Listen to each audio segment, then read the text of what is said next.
Terima kasih Anda masih bersama kami di Presisi Siang. Pemirsa, Kapolda Kepulauan Riau meresmikan Satuan Pelayanan Pemenuhan Gizi atau SPPG milik Polresta Tanjung Pinang. Fasilitas ini dibangun untuk mendukung program makan bergizi gratis bagi masyarakat.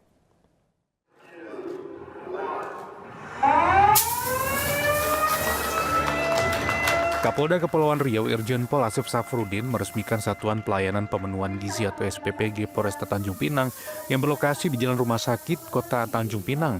SPPG ini dibangun di atas aset Polri yang sebelumnya tidak terpakai dan kini difungsikan sebagai dapur pelayanan gizi dengan standar kesehatan, termasuk sistem air bersih dan pengolahan limbah, guna menjamin keamanan makanan. Pada tahap awal, SPPG Polresta Tanjung Pinang akan melayani lebih dari 1.500 penerima manfaat yang berasal dari sekolah, posyandu, ibu hamil, ibu menyusui, serta balita dengan dukungan tenaga relawan dan ahli gizi. Kapolda Kepri menegaskan kehadiran SPPG merupakan bentuk dukungan Polri terhadap program strategis pemerintah dalam menyiapkan generasi sehat dan berkualitas menuju Indonesia Emas dengan pengawasan mutu gizi yang ketat.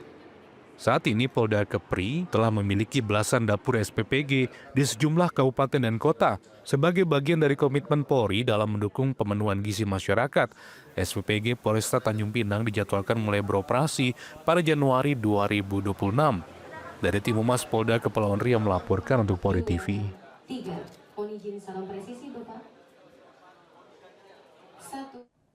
Dalam rangkaian perayaan Natal 2025 dan Tahun Baru 2026, Forum Koordinasi Pimpinan Daerah atau Forkopimda Kabupaten Brebes memastikan keamanan dan kenyamanan umat Kristiani dengan melakukan pemantauan langsung ke gereja dan pos pengamanan. Petugas disiagakan di area gereja dan sekitar lokasi untuk mengantisipasi gangguan Kamtibmas selama kegiatan nanti berlangsung. Untuk sekarang, situasi terpantau aman, lancar, dan kondusif. Pengamanan ini merupakan bentuk komitmen Polri untuk menjaga keamanan serta menjamin kebebasan masyarakat dalam beribadah sesuai keyakinan. Forkopimda Kabupaten Brebes yang dipimpin Bupati Paramita Widyakusuma melakukan monitoring ke sejumlah gereja dan pos pelayanan di wilayah Kecamatan Brebes pada Rabu sore. Pemantauan diawali dari posyan alun-alun Brebes dilanjutkan Gereja HKBP, Gereja Kristen Jawa hingga Gereja Katolik Santa Maria Fatima. Dalam kegiatan ini Forkopimda memastikan kesiapan personel gabungan TNI, Polri, Satpol PP dan Dinas Perhubungan dalam menjaga keamanan perayaan Natal. Sebagai bentuk apresiasi, Forkopimda menyerahkan bingkisan kepada petugas pengamanan dan pengurus gereja. Seluruh rangkaian kegiatan berjalan aman dan kondusif. Forkopimda Brebes berharap perayaan Natal dan Tahun Baru dapat berlangsung aman, damai, dan penuh toleransi. Dari Humas Polres Brebes Polda Jawa Tengah melaporkan untuk Polri TV. Aksi kekerasan terhadap warga sipil kembali terjadi di Kabupaten Yahukimo, Papua Pegunungan. Dalam rentang waktu Kamis malam hingga Jumat pagi, 2 warga pendatang menjadi korban penganiayaan berat oleh orang tidak dikenal. 1 korban dilaporkan meninggal dunia, sementara 1 korban lainnya masih menjalani perawatan intensif. Dan berikut keterangan resmi dari Kasatgas Humas Damai Kartens 2025, Kombes Pol Yusuf Sutejo. Kamis malam 25 Desember 2025 hingga Jumat pagi 26 Desember 2025 telah terjadi 2 kali kejadian penganiayaan berat terhadap masyarakat sipil pendatang di wilayah Kota Dekai, Kabupaten Yahukimo. Kejadian pertama terjadi pada hari Kamis 25 Desember 2025 sekitar pukul 20.45 waktu Indonesia Timur, bertempat di Jalan Sosial Matoa, Distrik Dekai, Kabupaten Yahukimo. Seorang masyarakat pendatang bernama Ramli, 51 tahun, ditemukan meninggal dunia di TKP akibat luka bacok atau gorok pada leher yang diduga dilakukan oleh 5 orang pelaku tidak dikenal menggunakan senjata tajam. Selain luka fatal pada leher, korban juga mengalami luka bacok pada telapak tangan serta luka robek pada pergelangan tangan kiri.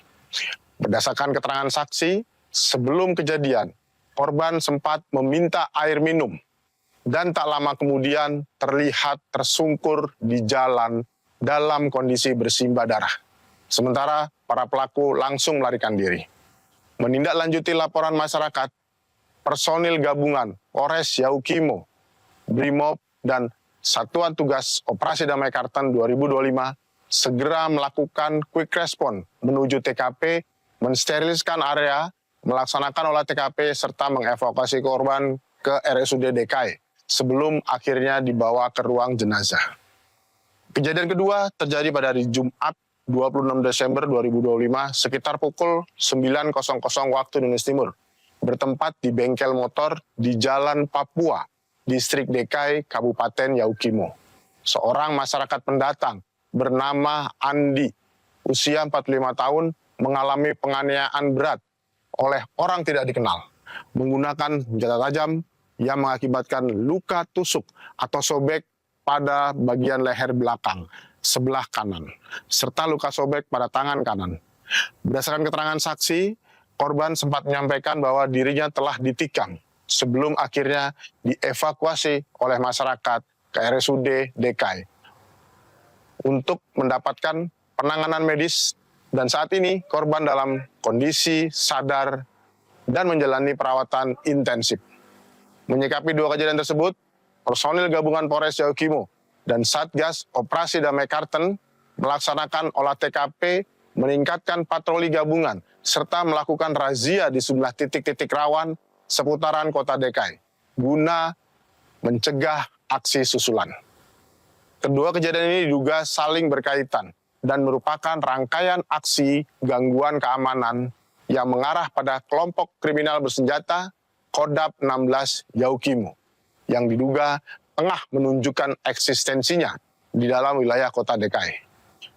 Satgas Operasi Damai Karten menegaskan akan terus melakukan penyelidikan yang mendalam, mengidentifikasi dan memburu pelaku guna menegakkan hukum, memberikan keadilan bagi korban, serta menjamin rasa aman bagi seluruh masyarakat di Kabupaten Yaukimo.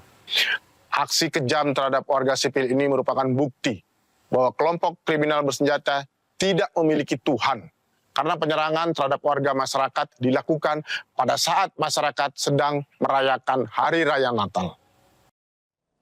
Respon cepat Kapolres Sukabumi tinjau langsung lokasi jembatan terputus akibat bencana di Kecamatan Nyalindung, Sukabumi, Jawa Barat. Sebagai langkah darurat, saat ini tengah dilakukan pembuatan jembatan sementara guna menghubungkan kembali Kampung Karikil dan Kampung Lebak Muncang, sehingga warga yang sempat terisolir dapat kembali beraktivitas.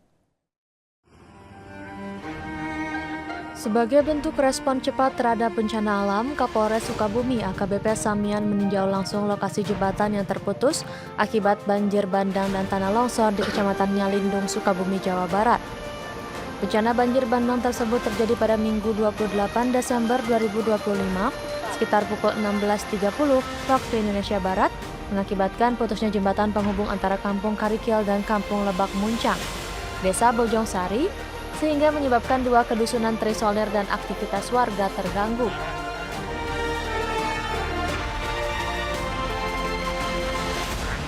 Kami dari Satsamapta Polres Sukabumi bersama-sama warga masyarakat, pimpinan Kecamatan Nyalindung, pimpinan kepala desa Bojong Sari akan membuat jembatan sementara yang menghubungkan Kampung Karikil dan Kampung Lebak Muncang, yang mana Kampung Karikil sama sekali terisolir karena jembatan putus. Di Kampung Karikil tersebut ada dua kedusunan, sehingga akses masyarakat menuju Kecamatan Nyalindung terputus. Oleh karena itu, kami mohon doa dan dukungannya, semoga pembuatan jembatan sementara ini bisa sukses, bisa berjalan dengan lancar. Demikian. Assalamualaikum warahmatullahi wabarakatuh.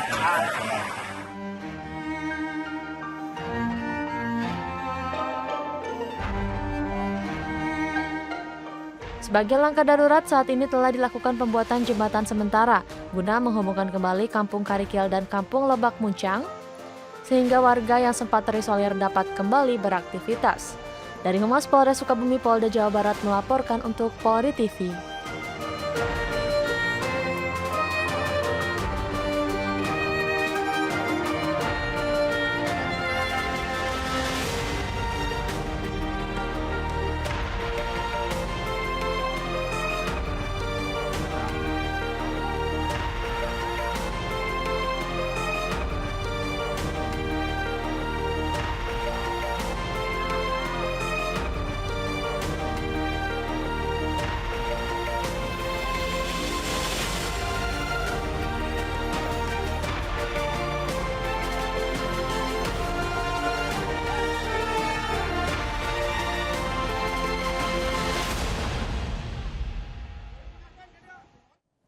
Pemirsa, Kadif Humas Polri Irjen Pol Sandi Nugroho memimpin langsung upacara kenaikan pangkat perwira menengah, perwira pertama dan bintara personel Divisi Humas Polri periode 1 Januari 2026. Upacara berlangsung di lantai 3 Gedung Divisi Humas Polri pada Rabu 31 Desember 2025.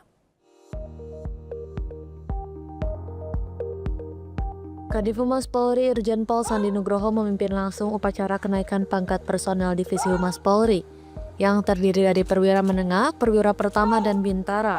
Kenaikan pangkat ini terhitung mulai tanggal 1 Januari 2026. Berdasarkan keputusan Presiden Republik Indonesia dan keputusan Kapolri, sebanyak 25 personel Divisi Humas Polri mendapati kenaikan pangkat, diantaranya Zaki Alkazar Nasution, naik pangkat dari Ajun Komisaris Besar Polisi menjadi Komisaris Besar Polisi. Sony Setiawan naik pangkat dari Ajun Komisaris Besar Polisi menjadi Komisaris Besar Polisi. Andri Alam Wijaya beserta 3 personel lainnya naik pangkat dari Komisaris Polisi menjadi Ajun Komisaris Besar Polisi. Dita Prima Juwita beserta 1 personel lainnya naik pangkat dari Inspektur Polisi 1 menjadi Ajun Komisaris Polisi. Michael Angelo Lain Meheriwa beserta 7 personel lainnya naik pangkat dari Inspektur Polisi 2 menjadi Inspektur Polisi 1. Beni MT Butar-Butar naik pangkat dari Brigadir Polisi Kepala menjadi Ajun Inspektur Polisi 2. Panji Anugrah Pramadani beserta 1 personel lainnya naik pangkat dari Brigadir Polisi 1 menjadi Brigadir Polisi, serta Aldi Rashid naik pangkat dari Brigadir Polisi 2 menjadi Brigadir Polisi 1. Dalam amanatnya, Kadif Humas Polri menyampaikan bahwa kenaikan pangkat merupakan kehormatan dan kebanggaan yang tidak semua personil dapat meraihnya. Kenaikan pangkat juga menjadi amanah yang harus dijaga dengan peningkatan kinerja dan tanggung jawab. Naik pangkat ini merupakan suatu kehormatan dan kebanggaan karena tidak semuanya bisa naik pangkat. Dan tentunya naik pangkat ini juga bukan karena usaha dari rekan-rekan sendiri, tetapi yang paling utama adalah doa dari orang-orang terdekat kalian semuanya.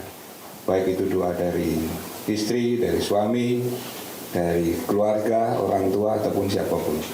Semuanya jangan lupa setelah naik pangkat ini berterima kasihlah sama orang-orang yang sudah mewarnai, mendoakan selalu atas keberhasilan kalian saat ini. Pada kesempatan tersebut, Irjen Pol Sandi Nugroho mengapresiasi kinerja Divisi Humas Polri sepanjang tahun 2025. Berbagai kegiatan kehumasan dinilai berjalan dengan baik dan lancar, serta berhasil meningkatkan kepercayaan publik terhadap Polri. Selama 1 tahun ini ataupun di tahun 2025, alhamdulillah semua kegiatan di Divisi Humas berjalan dengan baik dan lancar, tidak ada kendala suatu apapun. Di sepanjang 2025 juga banyak prestasi yang sudah kita torehkan sehingga bisa membantu menjembatani kinerja dari kepolisian untuk disampaikan kepada publik. Dan alhamdulillah kepercayaan polisi terhadap masyarakat terhadap polisi meningkat dan hal-hal yang positif juga sudah kita torehkan. Terakhir kemarin kita melaksanakan rilis akhir tahun dan Bapak Kapolri mengucapkan terima kasih Bang Erdi dan seluruh panitia dan seluruh anggota. Terima kasih atas pelaksanaannya. Salam dari Bapak Kapolri. Semuanya bisa tergambarkan dengan jelas apa yang sudah dikerjakan oleh kepolisian. Namun itu semua tidak akan bisa tersampaikan dengan baik ke masyarakat maupun ke publik kalau tidak dijembatani oleh Humas Polri. Jadi tepuk tangan dulu buat Humas Polri.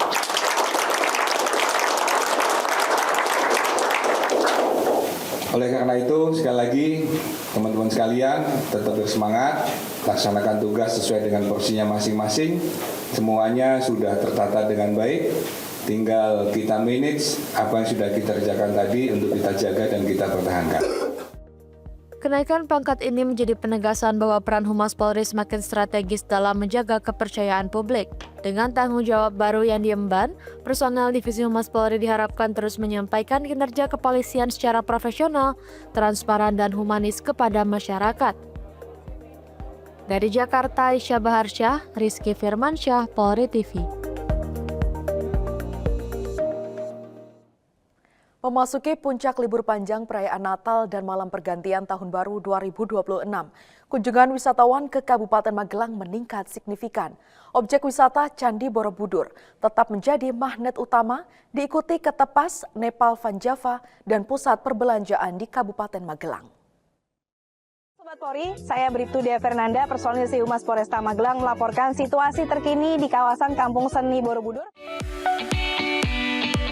Polresta Magelang, Polda Jawa Tengah menyiagakan personel penuh di pos pengamanan dan pos pelayanan.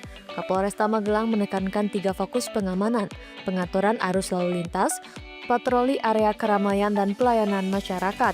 Personel Polresta Magelang ditempatkan di titik strategis untuk memastikan wisatawan merasa aman dan nyaman selama berlibur.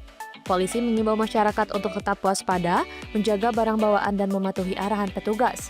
Dengan kesiapan personel dan kerjasama masyarakat, momen pergantian tahun di Magelang diharapkan aman, nyaman, dan tertib. Dari Humas Polresta Magelang, Polda Jawa Tengah melaporkan untuk Polri TV. Kami menghimbau kepada seluruh masyarakat untuk tetap berhati-hati dan waspada, menjaga barang bawaan, serta mematuhi arahan petugas di lapangan demi kelancaran bersama. Demikian yang dapat kami laporkan langsung dari kawasan wisata Candi Borobudur. Polresta Magelang siap mengamankan libur Nataru yang aman dan berkesan. Presisi Siang akan segera kembali, tetaplah bersama kami.